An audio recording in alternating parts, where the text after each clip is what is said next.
Hey, this is John Fernay, the co-host of the Maryland Crabs, and I am here today with a Maryland Crabcake for your listening pleasure. What's a crabcake? It's not quite a full episode, it's just a little snippet. Stay tuned and check it out.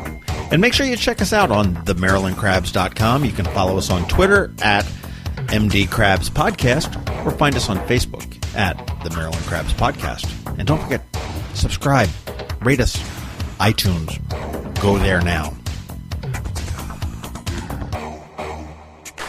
Anderson, Patty White, come on out.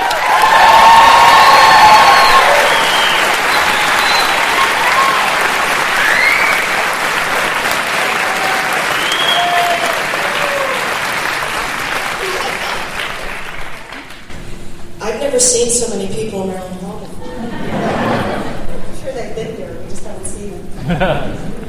It's on? Yeah. Can you hear us? We're usually not the quietest people in the room. I'd just like to thank so many people for coming out tonight to celebrate the beginning of our 5th year of sharing stories. And I'm one of the lucky people that get to stand up here, but I represent so many people that made all this happen and believed from the beginning that we could do it. Stories are really more important than ever now. They're kind of how we make sense out of our lives and what's going on in the world.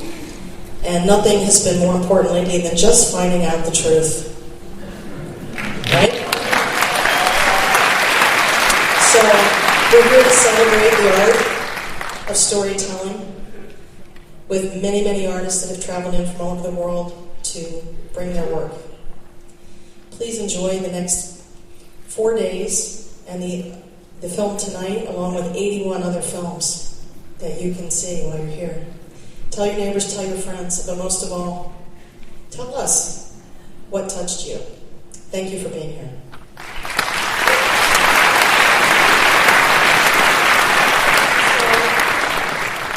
It is great to see everybody, and we really want to thank all of the 50, 60 filmmakers that have come in from all over.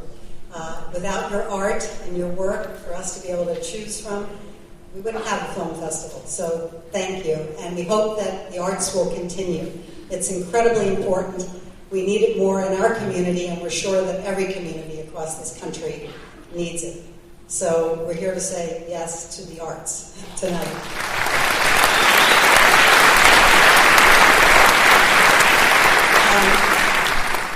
Really excited to be able to screen LBJ tonight. It premiered in Toronto back in September and was at the New Orleans Film Festival.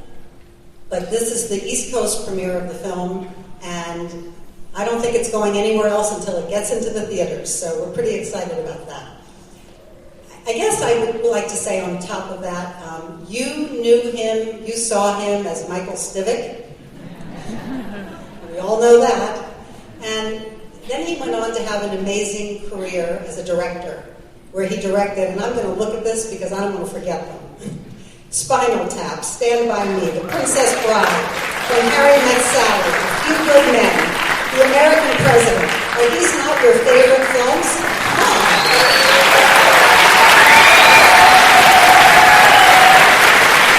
And you know what, guys? That's only a few of them. I mean, I could go on and on and on, but we would never get to the film. So, the most important thing is that he and Michelle, they've been advocated for early childhood forever. I mean, that's been their thing. They also were very involved in passing Prop 8 in California.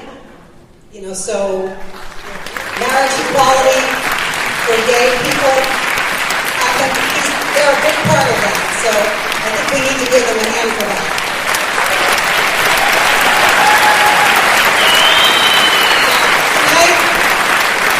We're very excited to have him here with us tonight at this festival. So please welcome Rob Reiner.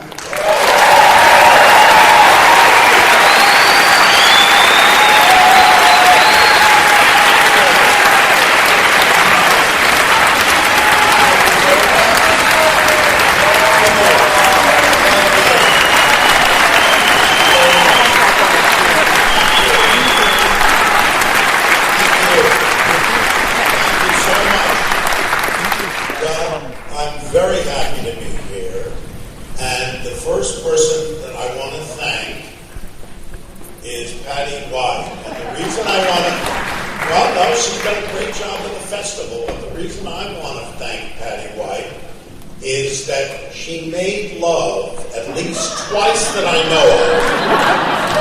And on those two occasions, there were two boys named Tim and Trevor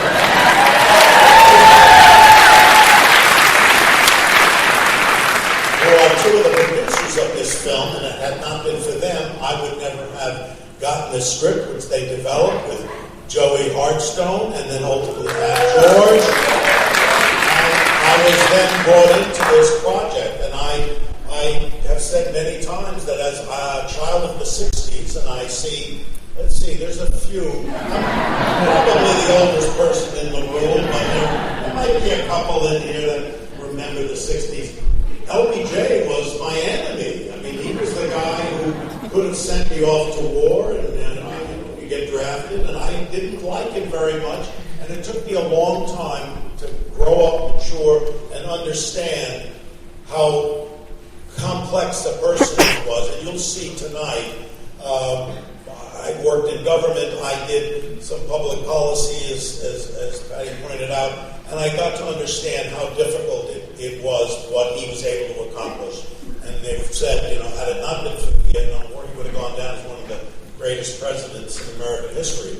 But he did have that, so that is always there with him. But I think what you'll see tonight, and I hope you enjoy it, is Woody Harrelson giving one of the most incredible performances I've ever seen.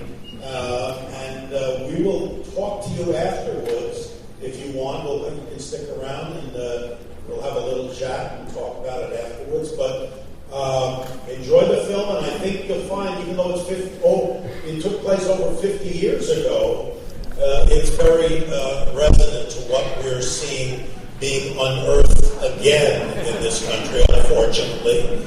And we need to continue this dialogue on race that we must continue in order to make it work for everyone. So have a good time, enjoy the film, and we'll talk to you afterwards. Thank you, Patty!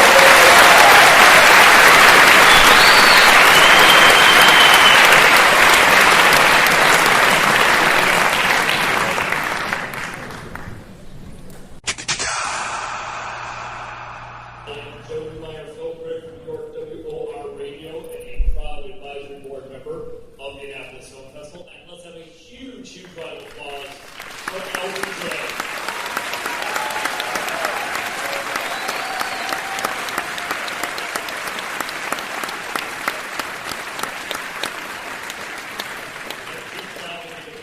Phenomenal, absolutely stellar panel for you right now. So please join me in welcoming to the stage director Rob Reiner, co-star Jeffrey Donovan, screenwriter Joey Hartstone, producers Matthew George, Tim White, and Trevor White.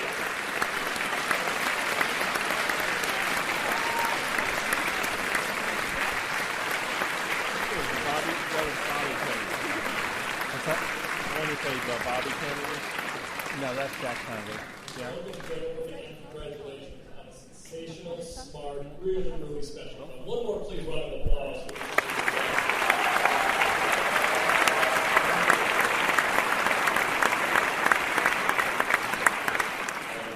We've got a lot of political stuff to talk tonight, but we're also going to talk about a lot of cinematic stuff. And one of the things that, in preparing for this film, I watched earlier was I rewatched The American President, which is a film that I know all of you know, but one of the things that struck me about it was it's about the romance of idealism. This film, in some ways, strikes me about how special the pragmatic side of politics is, the bridge building, the parts of LBJ that I think people sort of forget.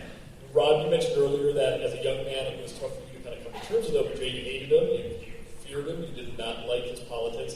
You've evolved, you've changed. How, in making this film, did you see LBJ differently? Is it his politics and the man in his politics? Well, I think more than the man and his politics and understanding how difficult it is to get something accomplished. And, it was, we can see how difficult the gridlock is in Washington now, but it was still difficult then. There was the Democrats were very similar in a weird way to the way the Republicans are now, in that they had an extreme right, right-wing caucus. The Southern Democrats were almost like the Tea Party is now in the Republican Party.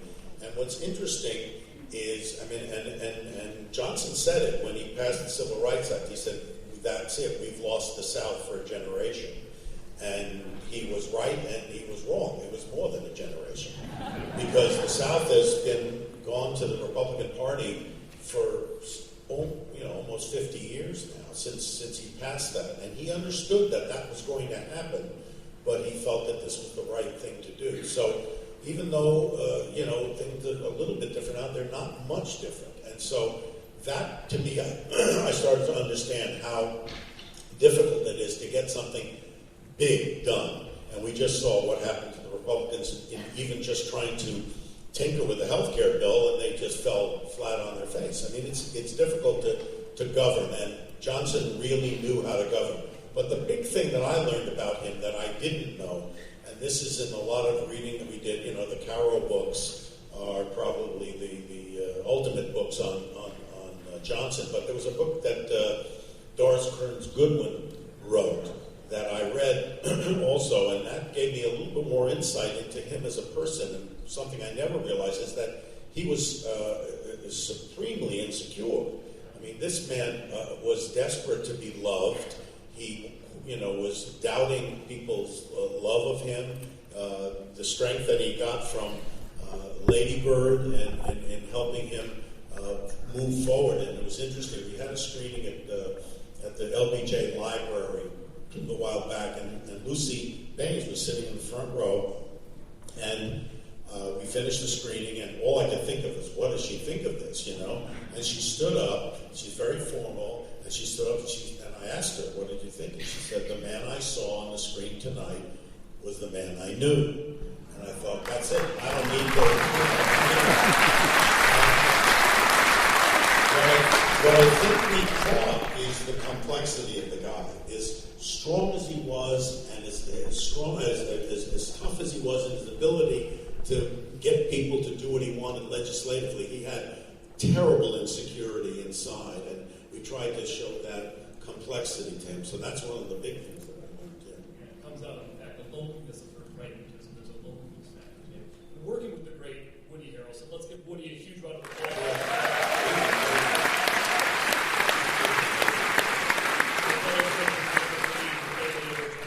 There are levels to him in this film that I wonder if just working from a screenwriting point of view, for working with Woody, that the two of you wanted to hold back a little bit. Famously, Johnson would sort of, the Johnson treatment was what they called it. He would yell at people, he would sort of cajole, he would kind of do everything he could to get votes. We see a little of that early on, and then it kind of comes back. There's also, like we mentioned, the loneliness. Were there kind of secret weapons to Johnson that you wanted to bring up later in the film? We tried to show a full picture, to see that tough part of him, the part where he screams at people and says, I want to count and all that, and he yanks people around.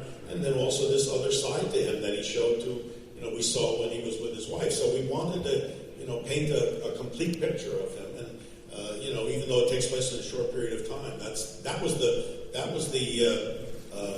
And Joey Hartstone, who wrote the screenplay, and it's a brilliant screenplay.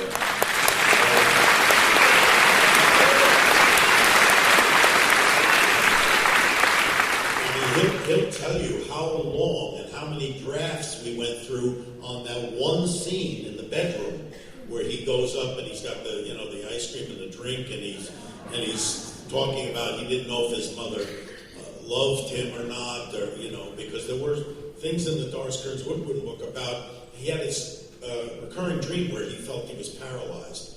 He couldn't move, and he also had this thing about his mother who loved him but also withheld her love when he wasn't doing what she wanted him to do. And he always questioned whether or not she really loved him and didn't know. And Joey and I we went over and over and over in that scene, reworking it, and I think we eventually got to where we liked it. But don't you think that we spent more time on 92? Scene 92. He remembers the number of the scene. And we worked more on that scene than probably any scene in the movie. And in fact, Joey kind of segues into the perfect segue right here, which is that I was going to ask you, but if there was one moment or one scene that sort of clicked Johnson into focus for you, because the film does such a beautiful job, the script does such a beautiful job of presenting a tapestry of threads that made all of these decisions so vibrant. Was there one moment or scene? Maybe it might have been scene 92. Well, I think we started with the scene on Air Force One. Tim and Trevor White had this idea, and they just loved this idea that this guy was powerless. He had been so powerful, and he lost all his power. In this one moment, he becomes president, and he immediately knows that he has to start navigating these really murky waters in order to really take hold of his presidency. And so everything from the photograph to the call to Bobby is choreographed very specifically, and he knows if he can't secure the legitimacy right away, it's going to fall away forever. So it's probably that scene. In fact, that scene in the film, he really kind of comes into his own. You see the commander that he is, the leader that he is. Yeah, there's a moment, it's, I thought when we shot it, I thought, am I doing something cheesy here? But it didn't turn out to be cheesy. It didn't look, there's a moment where, Kenny O'Donnell comes in and tells them that he's gone, and he walks out, and his assistant press secretary, Malcolm, comes in and says, Mr. President. He calls him Mr. President, and you see Johnson in the corner, and we cut around, and everybody is looking at him, his wife and the congressman, and then there's a moment where he just stands up, and we shot from below to give him, that power. And I thought, hey, are we doing something really cheesy here? But it kind of works, It does work. It's that moment where he has to assume the presidency. It's beautifully. One other question on the screenplay, Joey, which is the sense of, the Kennedys obviously look at Johnson as if he was sort of a relic from another era. But to Johnson, Senator Russell, played by the great Richard Jenkins, he's a dinosaur from another era, and sort of a shadow of the politician in some ways people think that Johnson is. Let's talk about those scenes and working out that conflict in the script between Johnson and Russell. Well, first of all, Richard, you want to talk? You can talk. No, go ahead. I'm sure they'd rather hear you. No. Richard. First of all, Richard Jenkins is brilliant.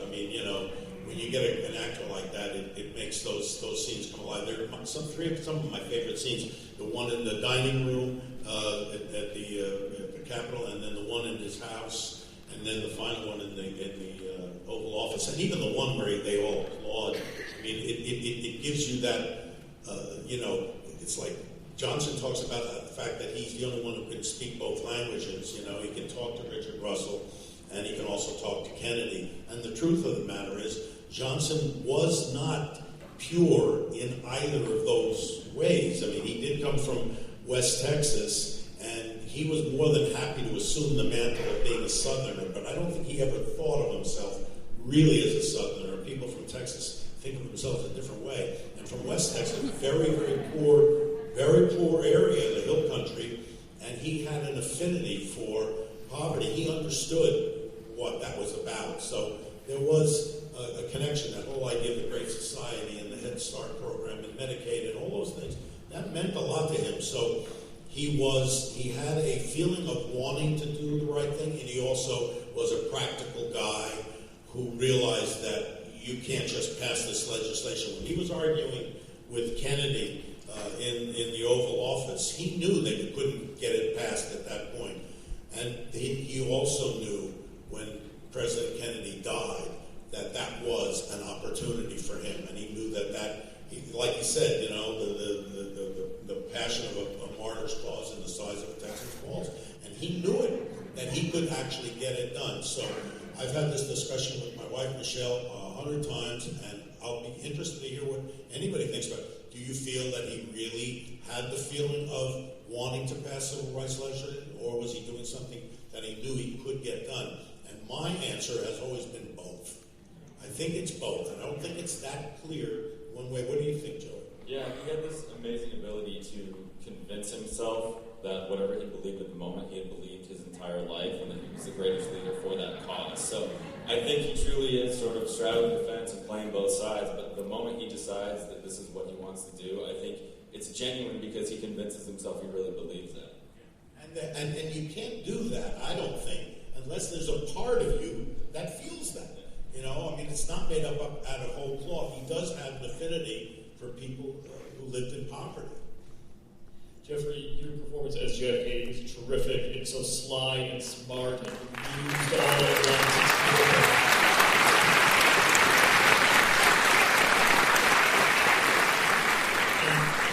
You have also played Bobby Kennedy on screen. I think Teddy and Rose, and you've got Yahtzee. So you just those four. Let's talk about. I think it's interesting how you make a character so charismatic and so charming and so important, but also this performance is refracted through Johnson's eyes. We have to sort of see the Kennedy that we all sort of know, but from a different point of view. Isn't that right? Yeah, I think there was two big challenges. One was playing John F. Kennedy, not because of the iconic role of who he was. I think every actor who goes into that role has that respect. But it's also, you're undoubtedly always going to be compared with every actor that has ever played that role and done that accent. So those two things were kind of very challenging. And also very kind of intuitive for you to say that it's not only from LBJ's subjective point of view, but it's also from Mr. Reiner's point of view. This is a film about this one man's journey, and we all kind of have to support that. And so it was always interesting to be on set because the story you were trying to make was a complex man, and even though you were in some ways more famous as that character than this one, you couldn't let that overshadow what the story was about. That's interesting. Jeffrey, when he played Bobby Kennedy in the movie about J. Edgar Hoover, that with Leonardo DiCaprio, and it's funny because when he came in and I met with him, I knew he had done Bobby Kennedy, and when he came into the room, he said, and he showed me the difference between Bobby Kennedy and John Kennedy, and he played both of them in the room. I thought, oh my God. But he was a little older now, so he couldn't be Bobby anymore. He had to be John Kennedy. But the things that he did to make it so real for him, if you notice, there's one scene where he's playing with the two children. Those are actually Jeffrey's children. Those are really his children. And they're the exact age. They were the exact age of John and Caroline at the time. And he also said that he says, he had a bad back, John Kennedy had a terrible back. And so he had this brace that he had put on, which, you could see it in that one scene. But he had it on every scene. It's just you didn't see it. You saw it in that scene. And I like the fact that he said, I think that, with the brace, it makes me stiffer, it makes me... Yeah, I think that there were recently released medical documents that were declassified that showed that President Kennedy was actually under an enormous amount of pain because of countless back surgeries and back pain and medications. And so I just wanted to make sure that was authentic. And I didn't realize once I actually got the brace. They still make it. Really? Yeah, the actual one that he was using, and it hasn't changed. They have a newer version of it, but they actually have the old version. And so I wore it every day on set, and I couldn't believe how it changed me physically, and the way he talked and the way he moved. So it helped a lot.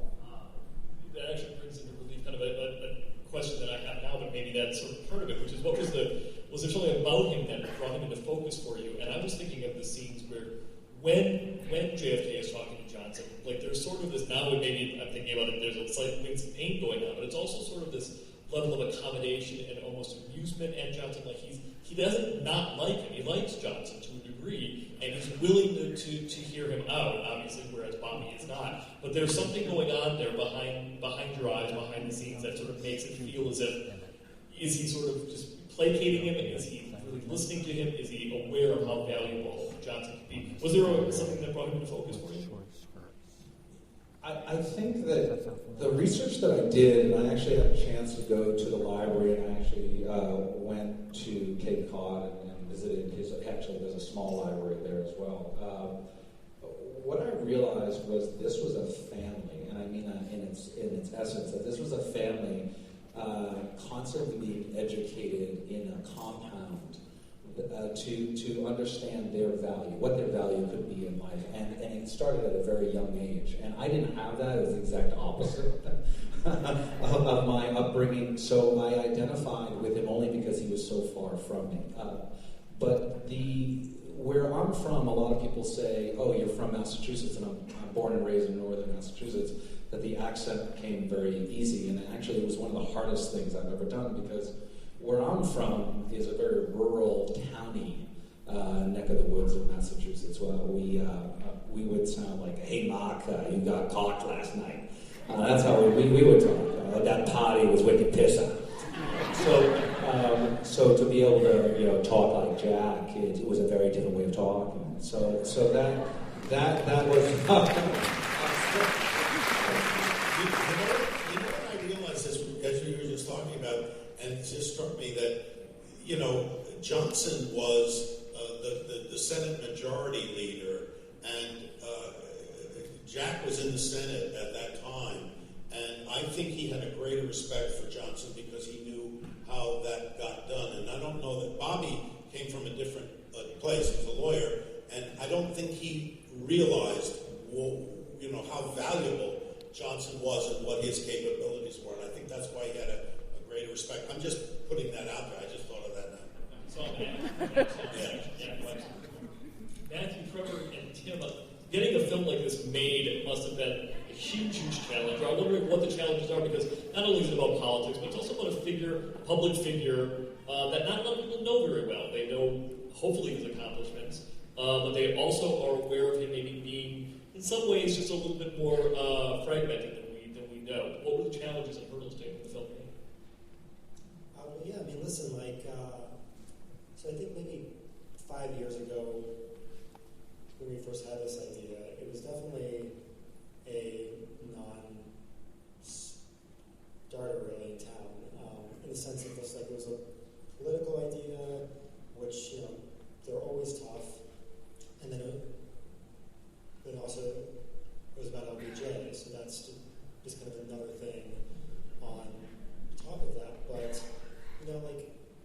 what's been interesting is that in the last 5 years, political movies, I think, have become more interesting to people, so that's helped out. But on top of it, it was really just Joey's script and Rob and Wiley and Jeffrey, and really everyone else that just kind of enabled this movie to get, financed and together. When you develop a script, which is what Tim and I spend most of our time doing, it often feels like we're doing into a vacuum. And so I remember when we started on this, my wife had read an article in the New Yorker, which was an excerpt from the Kara book, and she was like, you really should read this, it's fascinating. And Tim had already known a lot about Johnson at the time. I was just knowing what I learned at Key School in Charlie Flanagan's class. But it's funny because at first my first response was, well, no one in town will ever make a movie about Lyndon Johnson. This is crazy. Now there's two, which is funny, but Tim was the one that really kind of grabbed onto it, and then together we developed a take on it, which was going to basically use the assassination as the fulcrum. And we thought, okay, here's an interesting way into, this guy whose story is so fascinating over 40 years of his life, and we're going to kind of take a glimpse of his last year in the Senate all the way up to when he assumes the presidency, and kind of how can we structure it in a way. And that's where, we met with a lot of screenwriters, and Joey just came in and nailed the pitch and take, and he's incredible if you can't tell. And then it took Matt George's, agreement in the package and his guts to get this made, So go ahead, Matt. No, I said you're welcome. Thank you. It kind of does reparations to LBJ in so many ways, because I feel like there's a obviously for many years now people sort of couldn't get a read on him. I feel like there's a sense of the last few years of a better sense of how important he was. But this film really helps bring him into focus and gives him credit for the great achievements that he had. And also it might be a bit it might be new for people to sort of realize how crucial he was behind the scenes, how much that administration and how much the Senate in the 50s relied on him, right? I also think that, with what we see now in the White House,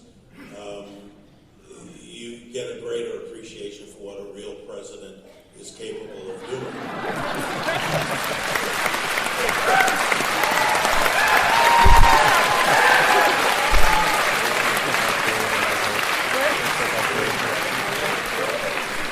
And it's funny, watching the film, I was just saying to my wife, Michelle, I was watching the film just tonight. I hadn't seen it in a long time. Now with Trump in the White House, this film takes on a different meaning. When we first, made it, he wasn't even anybody, to thought of somebody like this to be a president.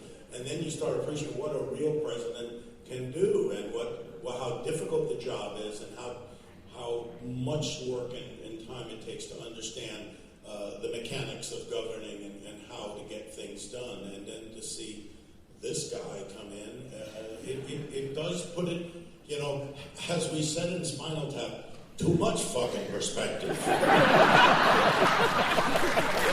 You're sitting around Elvis's grave,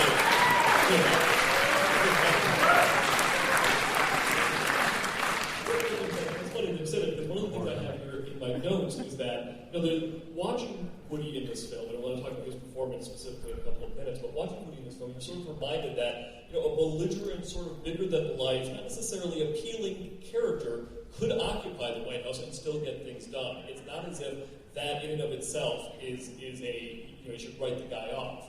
There's... Well, you look at any, president, everybody's flawed. We're all flawed. We're humans, and whether you look at, either Clinton or FDR or Nixon, they all have their flaws and problems, but you look to what they can do as presidents, not their personal flaws, but can they actually govern, can they actually get things done, and can they actually represent what the people need? And so that's what you really need to look at. So when you get a guy like what's now, it's not that his character is so bereft of character.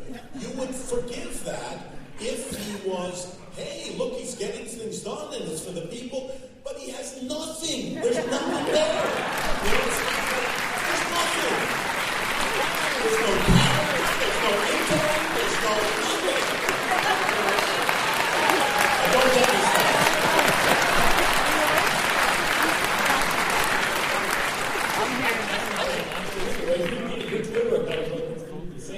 Well, I don't know if anybody is following what's going on. I'm sure a lot of you are. You can't help it, but people would come up to me during the campaign, during the thing, they would say, what did you ever, because they ask me this question all the time, even before the campaign, they would say, do you think there could be another All in the Family? Could you have All in the Family? I said, it's happening. It's happening now. I said, when you think about an Archie, I said, Archie, he's there. He's doing it. It's a reality show, and we've got it right there. So, there were a few moments in the film that choked me up, including a sense of the final end crawl about all the accomplishments with Medicare and Medicaid, and what he accomplished in the Great Society and Head Start, and to watch that all now be dangerously. Well, but he did. It's interesting. He did pass all this legislation that we all have. It stood the test of time, and we've come to love.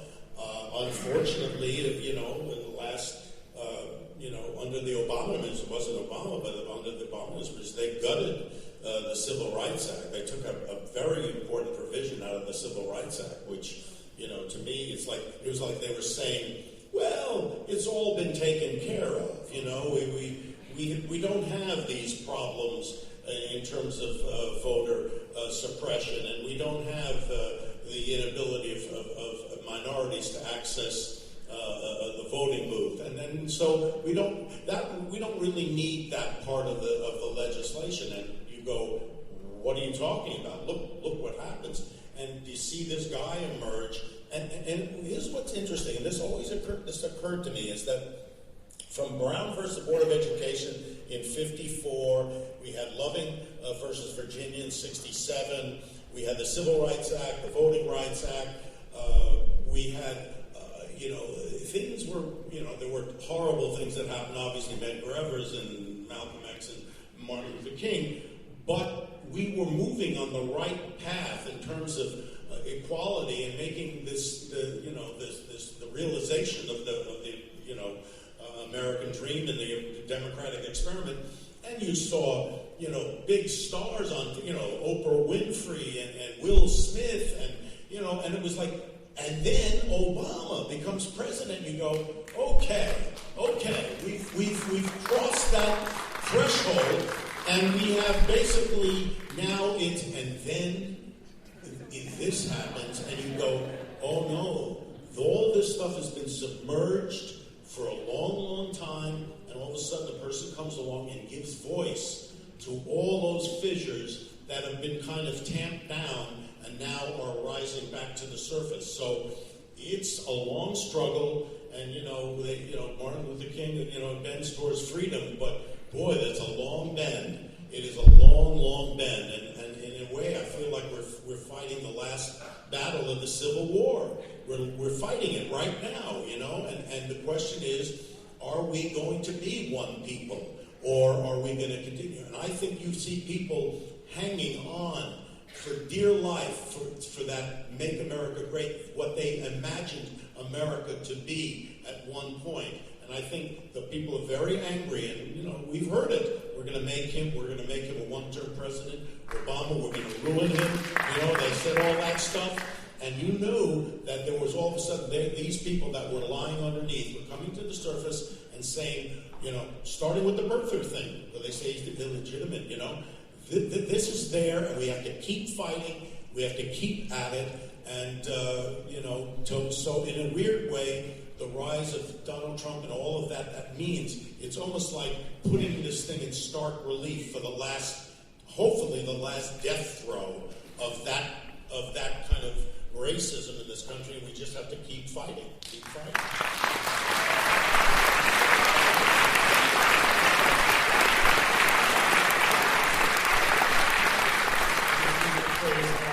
Come to love, and I know we brings us now to Woody Harrelson, because I feel like Rob Reiner, it's now time to call Woody Harrelson a national treasure. It really is, because I think that performance after performance, just like film after film, is really phenomenal. He was your only choice for Johnson, right? Really, basically, I wanted somebody from Texas, and I wanted somebody that I knew would give the character humanity. And Woody, I knew, could do it. And a lot of people say, well, Woody Harrelson, I said, no, he can do it. He was nervous about taking on. Also had the trepidation, same that I had about, did he, what were his feelings about Johnson? But then once he did some reading and had a little different thought about it, then he focused on, he listened to the tapes. There's a lot of tapes you can listen to. He watched them on a lot of videos and stuff, and tried to get as much as he could. And then at a certain point, he was so, just overly concerned about every little movement. I said, Woody, you're going to take the grip, the realness out of the performance if you are focused too much on those things. I said, you just have to park all that stuff and play it from your gut, and you trust yourself that you have enough foundation from the things you've drawn upon. So, and he's brilliant. I mean, he's absolutely brilliant.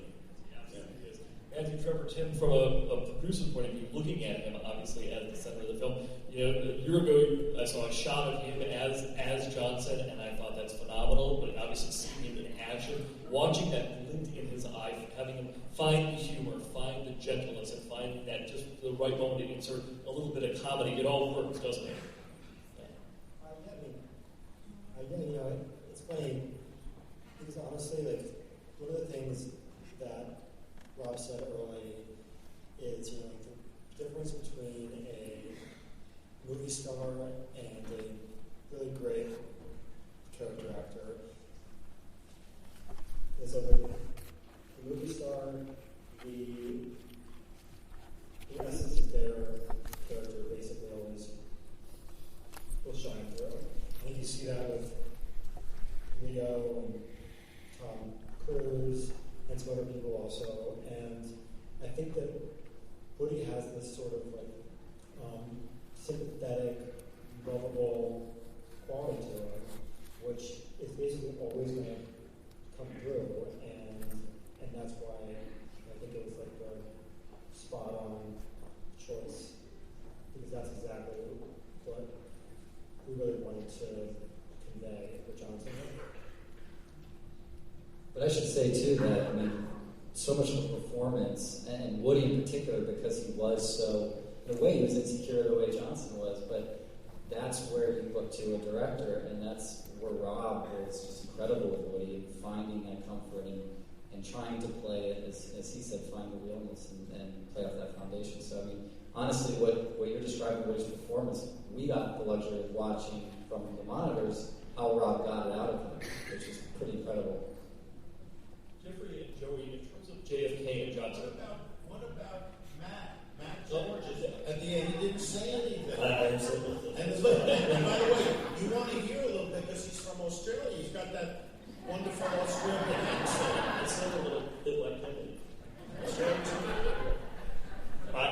When Rob and I worked with Woody on Shock and Awe, and what was fascinating is he was, he's very carefree guy, but looking back at LBJ, he was very focused. Yeah. And he was in a tough role. He was nervous about playing this part, but I think it's become a part that he truly loves. He loves this film. He loves his performance. Hey, Matt, yeah. Say 13. 13. 30. Rob doesn't give a Australian accent. 30. I do a very poor one, as you can tell. How was he into the makeup? The makeup is terrific, I think, and obviously a lot of actors have different experiences working under makeup like that. I think you can see him fully through this. You can feel the emotions on it. How was he as an actor kind of dealing with that issue? Well, he dreaded, getting into the makeup every day initially, and we got it down to about an hour and a half. I think we started. It was about two and a half. But we got it down to an hour and a half. Or 2 hours that he would, but what he would do, he got used to it, and what he would do is he'd just sit there and he'd put Johnson, talking in his ear. He'd just sit there and listen to him. That's the way he kind of zoned out and did that. Yeah.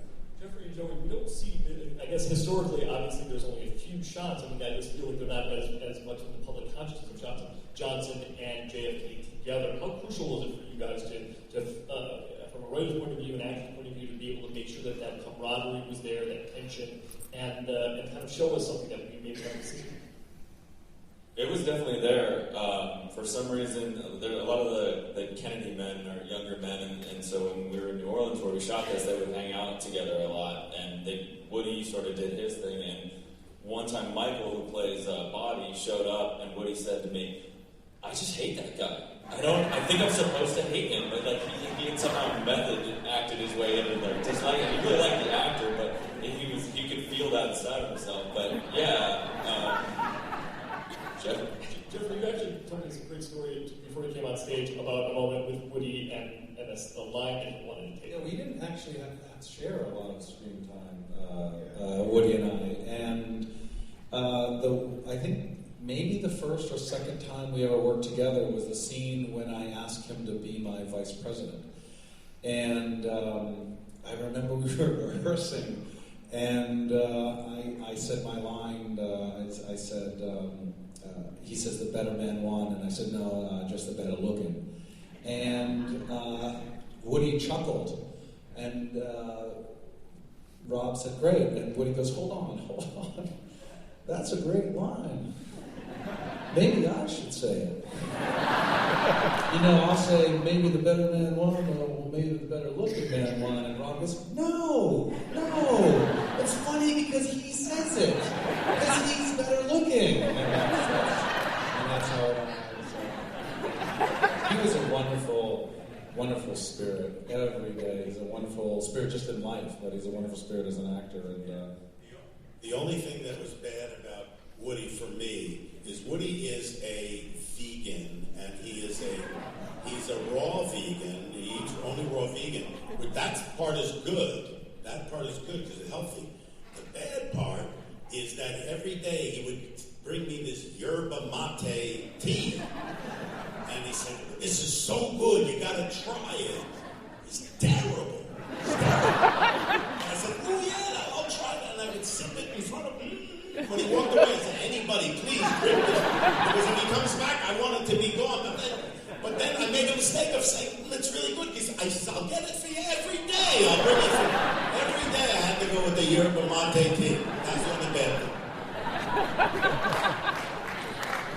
Just to wrap up, maybe it's the yerba mate tea. I was going to ask you what the most difficult part of the shoot was. Maybe it was the tea. It was the tea.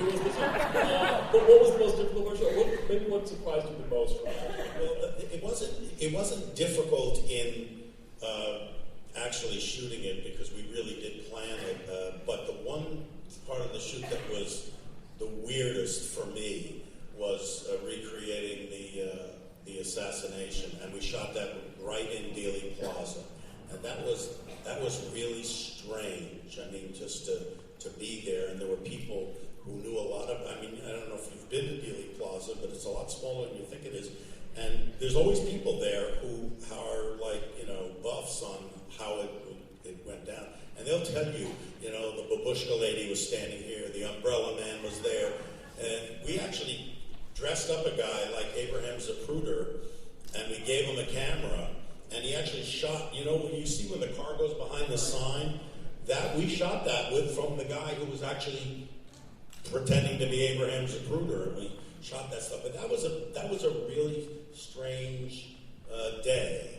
And he gets shot, and it was just really weird. I mean, that was the weirdest day for me. But editing, by the way, your editor Bob Joyce is here as well. And there's Bob Joyce. Stand up for a round of applause, Bob. There he is. Because the film really. Bob Joyce, I gotta say, we've done 3 films now, right, Bob? 3 together? And until then, I had always worked with a guy named Bob Layton for many years. And anybody who knows anything about filmmaking, you spend a lot of time in an editing room with your editor.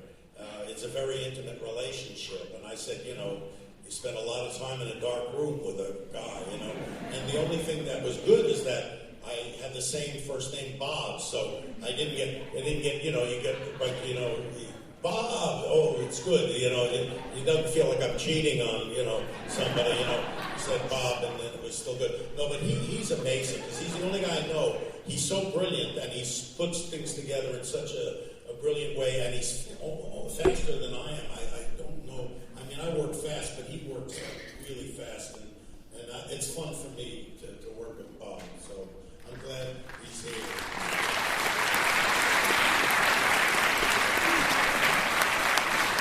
Since the American president, have you been looking to make another political film? Did you want to sort of take a break from it? It was just something that kind of came up with the right project or anything? Rob, were you thinking, you want to take a break from it, or was it just sort of the right film, right moment? It was the right film. I made a number of political films, that American President, Fuga Men, and Ghost of Mississippi, and now we just did Shock and Awe. I mean, so I get drawn a lot to political things, but I like lots of different things, so.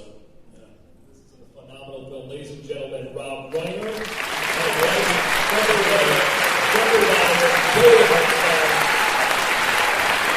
Matthew George, the film is LBJ.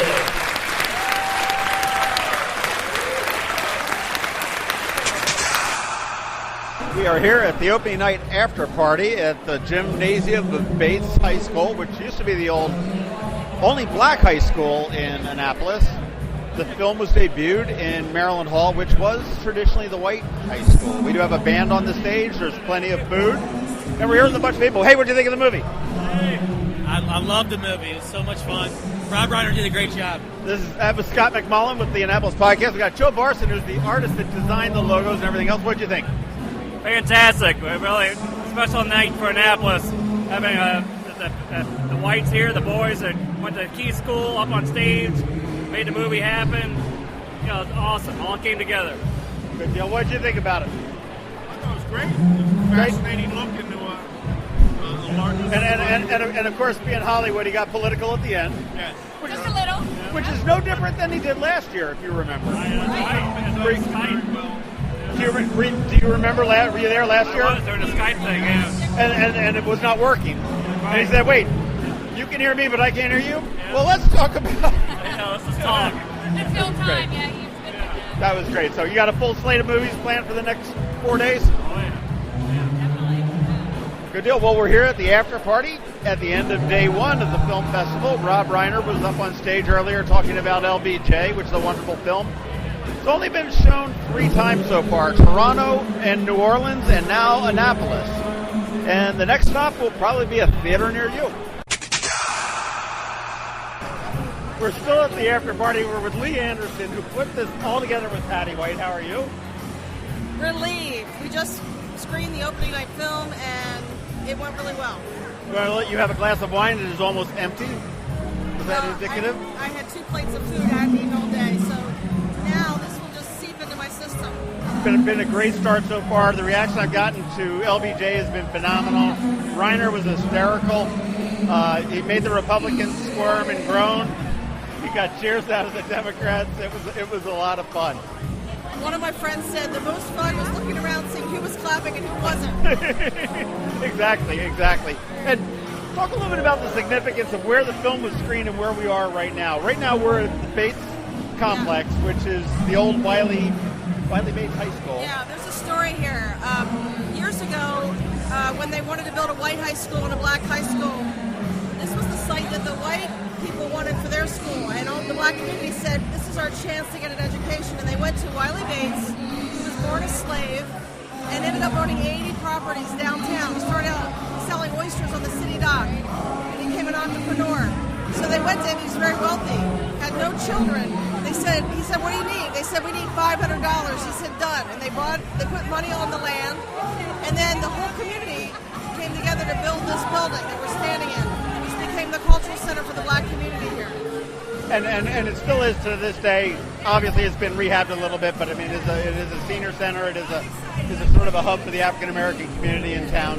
The film itself was screened in Maryland Hall, which is predominantly white high school at one point, and now we're here celebrating, which really ties in the whole LBJ and the Civil Rights Act that we brought in there. The Annapolis Film Festival, year 5. 4 more days, the train has left the station, it's rolling down the tracks. You know, I don't know if people realize how much work goes into this, but it takes a good 6 months or more to pull up 4 days. I think if anybody is here tonight or any time through this weekend, I think it's painfully obvious how much work that goes into this. Well, it's not just me and Patty. We have a small but mighty team of 5 staff, and then we have 266 volunteers this year. 266 volunteers. That is awesome. And I know you've got a great board that supports you and the arts. And we have a national advisory board, and many of them are here tonight. Awesome. Well, we're here with Lee Anderson at the after party on the opening night of the Annapolis Film Festival, year 5. And what does it say you want? Like talk music, talk something. What are we talking about this weekend? Talk movie to me. There you go. This crab cake from the Maryland Crabs podcast was baked especially for the Annapolis Film Festival. The film festival runs from March 30th through April 2nd in Annapolis, Maryland. You can find out all the details at AnnapolisFilmFestival.com. And, as they say, talk movie to me.